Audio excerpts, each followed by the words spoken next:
Imagina que te quitan el café durante 14 días. Sin café, sin bebidas con cafeína y sin chocolate negro. Eso le hicieron a 31 personas en un laboratorio de Irlanda. Luego les devolvieron el café durante 21 días, a unos con cafeína y a otros descafeinado, sin que supieran cuál tomaban. El resultado: cambiaron sus bacterias intestinales, cambiaron algunas medidas de ánimo y cognición. Y parte de la sorpresa apareció incluso con el descafeinado. Si creías que el café era básicamente cafeína con agua caliente, te falta la mitad de la historia. Bienvenidos a Neurocultivo. ¡Empezamos! Este es un estudio súper reciente. Se publicó en Nature Communications este mismo abril de 2026. Y lo interesante es que no solo se limitaron a preguntar «Oye, ¿tomas café y te sientes mejor?». Hicieron algo más fino, compararon a 31 personas que no bebían café con 31 bebedores habituales, adultos sanos de entre 30 y 50 años, viviendo en Irlanda. Aviso, yo no soy médico. Este vídeo tiene fines informativos, apoyado en estudios y divulgo mi experiencia como apasionado de la salud y la neurociencia. Consulta siempre con un profesional de salud antes de realizar cambios en tu rutina. Los bebedores habituales tomaban entre 3 y 5 tazas al día, que el estudio considera consumo moderado. Después, a los cafeteros les quitaron el café durante 14 días. 2 semanas sin café, sin bebidas con cafeína y sin chocolate negro. Una auténtica tragedia, pero necesaria. Y luego vino la parte jugosa. Durante 21 días les reintrodujeron el café. A 16 personas les dieron café con cafeína y a 15 descafeinado. Y lo hicieron a ciegas. Los participantes no sabían cuál estaban tomando. La dosis fue muy concreta. 4 sobres diarios de café, de 1,8 gramos cada uno, cafeinado o descafeinado. Mientras tanto, los investigadores no solo miraron cómo se sentían, recogieron heces, orina, saliva, sangre, diarios de comida, cuestionarios de estado de ánimo, pruebas de memoria, atención y respuesta al estrés.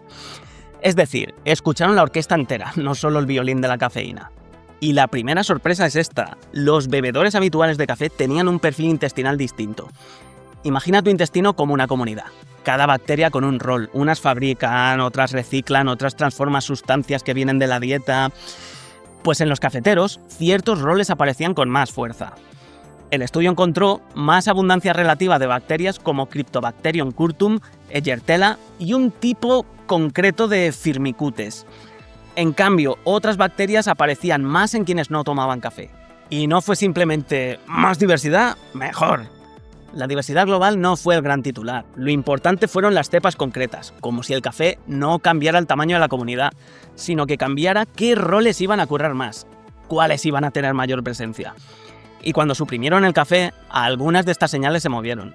Cuando lo reintrodujeron, volvieron a aparecer cambios rápidos. Lo más interesante, varios cambios ocurrieron tanto con café con cafeína como descafeinado. Esto no va solo de cafeína, esto encaja con algo que a veces olvidamos. El café no es una sustancia aislada, es una matriz química. ¿Tiene cafeína? Sí, pero también polifenoles, ácidos fenólicos, melanoidinas formadas durante el tostado y otros compuestos que tus bacterias intestinales pueden transformar. Podemos pensar en el café cuando llega al intestino como un pack. La cafeína sería el mensajero famoso, el que todos conocemos, el de los carteles. Pero dentro del pack hay más. Y tus bacterias son las que abren parte de ese pack y convierten esas moléculas en señales nuevas. Y aquí entra la segunda capa, los metabolitos. Y es que los investigadores encontraron que los bebedores de café tenían más compuestos esperables, como cafeína, teofilina, 1,7 dimetilsantina y ácido hipúrico. Hasta ahí lo normal. Si tomas café, aparecen huellas químicas del café, obvio. Pero también vieron algo más desconcertante. En los cafeteros había niveles fecales más bajos de 3 moléculas relacionadas con la comunicación intestino-cerebro.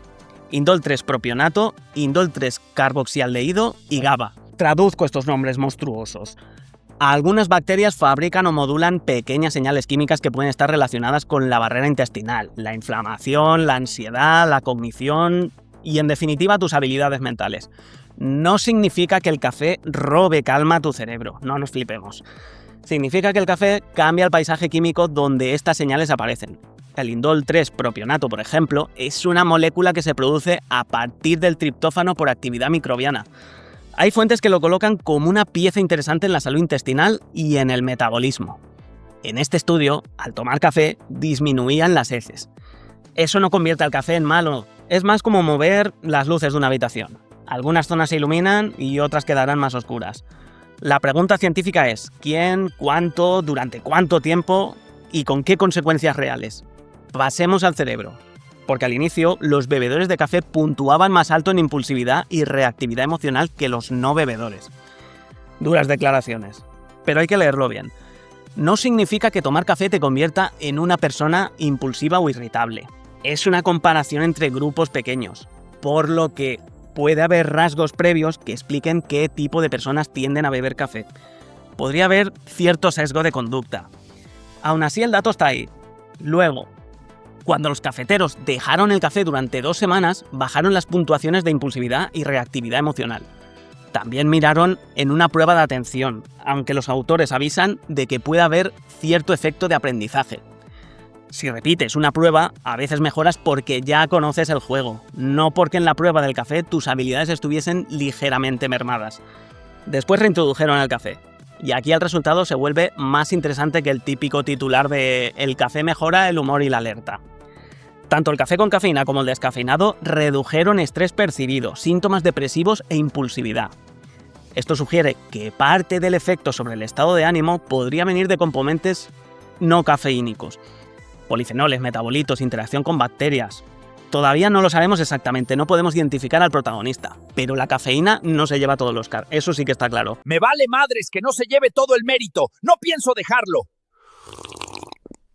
Mira cómo tengo la habitación. Imagina si encima no bebiera esto. El café con cafeína, eso sí, tuvo su propio perfil. Se asoció con menos ansiedad, menos malestar psicológico y mejoras en la atención y la vigilancia. El descafeinado, pues fue más en mejoras de memoria episódica, calidad del sueño, actividad física. También hubo menos errores en una prueba de aprendizaje visual. Aunque aquí, los propios autores meten el freno de nuevo. De nuevo, puede haber aprendizaje por repetición. Esta parte es buenísima para romper una idea muy pegajosa. Si no tiene cafeína, no hace nada. Pues no. En este estudio, el descafeinado hacía cosas. No necesariamente milagrosas, no necesariamente aplicables a todo el mundo, pero hacía cosas medibles. Y esto tiene sentido si pensamos en el café como comida, no solo como estimulante. El descafeinado pierde gran parte de la cafeína, pero conserva muchos compuestos vegetales. Es como quitarle el cantante principal a una banda y descubrir que el batería, el bajo, el teclado también estaban sosteniendo la canción, aportaban mucho. Ahora, ojo con el cortisol y el estrés, porque aquí hay un matiz bastante importante. Los investigadores hicieron una prueba de estrés bastante intensa, meter la mano en agua con hielo mientras te observan y te graban. Una situación diseñada para activar la respuesta al estrés, como podrás imaginar. Midieron el cortisol en saliva antes y después. No encontraron grandes diferencias en cortisol durante esa prueba entre cafeteros y no cafeteros. Tampoco vieron que el café cambiara claramente la resiliencia biológica al estrés. Y aunque el grupo con cafeína tuvo menor cortisol al despertar tras la intervención, el mensaje general no es «el café te blinda contra el estrés». El mensaje honesto es «mejoraron algunas medidas subjetivas del ánimo». Pero la fisiología del estrés no se movió de forma simple, esto es clave. Porque si solo lees el titular, parece que el café arregla el intestino, cerebro, estrés, la experiencia emocional, y no. La ciencia dice algo más sutil, pero más interesante. También miraron la inflamación. Los bebedores habituales mostraban un perfil de marcadores inmunes diferentes, y al quitar o reintroducir, esos marcadores cambiaban. Tanto el café con cafeína como el descafeinado parecían modificar cómo respondía la sangre ante una señal de amenaza bacteriana en el laboratorio. De nuevo, no es cura, no es escudo mágico, pero sí es una señal de que el café toca botones inmunes. Entonces, ¿qué hacemos con todo esto? Primero, el estudio no demuestra que tengas que empezar a tomar café si no lo tomas. De hecho, los no bebedores tenían ciertas ventajas: menor impulsividad, reactividad emocional al inicio, mejor estabilidad cognitiva según la discusión del estudio y sin síntomas de retirada. Así que si no tomas café y estás bien, enhorabuena, no necesitas convertirte en barista por presión científica. Segundo, si ya tomas café, este estudio ayuda a entender por qué no todo depende del chute. Parte de los efectos puede venir de la relación entre el café, bacterias intestinales y metabolitos. Tu taza no solo te despierta, también alimenta y selecciona ciertas conversaciones biológicas que van por dentro. Tercero, el descafeinado merece más respeto. En este estudio, el descafeinado se asoció con mejoras en memoria, sueño, actividad física y también produjo, como ya hemos dicho, cambios intestinales. Para personas sensibles a la cafeína, esto abre una vía interesante. Quizá algunos beneficios del café no exigen pagar el precio de dormir peor o ir con el sistema nervioso pisando el acelerador. Pero ahora viene el cubo de agua fría. La muestra es pequeña, 62 personas, adultos sanos de entre 30 a 50 años, en Irlanda. Excluyeron personas con enfermedades importantes, medicación relevante, hipertensión, embarazo, lactancia, tabaquismo, veganismo y un alto consumo de fermentados. Así que es bastante excluyente, no podemos extrapolar alegremente esto a todo el mundo. Además, algunos resultados son secundarios, varios son cuestionarios y algunas mejoras cognitivas pueden tener efecto aprendizaje que he comentado antes. Y tampoco midieron directamente el tránsito intestinal, que puede cambiar mucho el aspecto del microbioma en heces. Y por otro lado, el estudio recibió apoyo del Institute for Scientific Information on Coffee. Así que conviene leerlo con interés, pero también con la ceja levantada, cautela. Mi lectura honesta es esta. El café no es solo cafeína, es una intervención dietética más compleja de lo que pensábamos, que cambia bacterias, metabolitos y algunas medidas de ánimo y cognición. Pero todavía no sabemos si esos cambios son buenos para todo el mundo, durante años, en todas las dosis y en todos los contextos. Si quieres una conclusión práctica y no tan sexy, observa tu respuesta, ni más ni menos. Si el café te da energía, no te rompe el sueño, no te dispara la ansiedad y encaja bien con tu digestión, probablemente puede formar parte de una dieta sana. Si en cambio te pone nervioso, te corta el hambre, te destroza la noche o necesitas 6 tazas para funcionar, el problema no es que te falte fuerza de voluntad. Quizá tu sistema está pagando demasiados intereses. Pero ahora ya sabes, si amas el ritual pero odias la cafeína, el descafeinado ya no es ese café triste desprovisto de cualquier virtud. Al menos en este estudio también tenía efectos.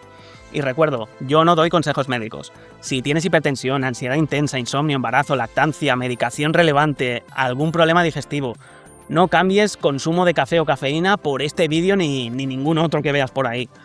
Habla con un profesional de salud. Hemos aprendido que al final tu café no solo te despierta a ti, también despierta una pequeña ciudad que hay dentro de ti.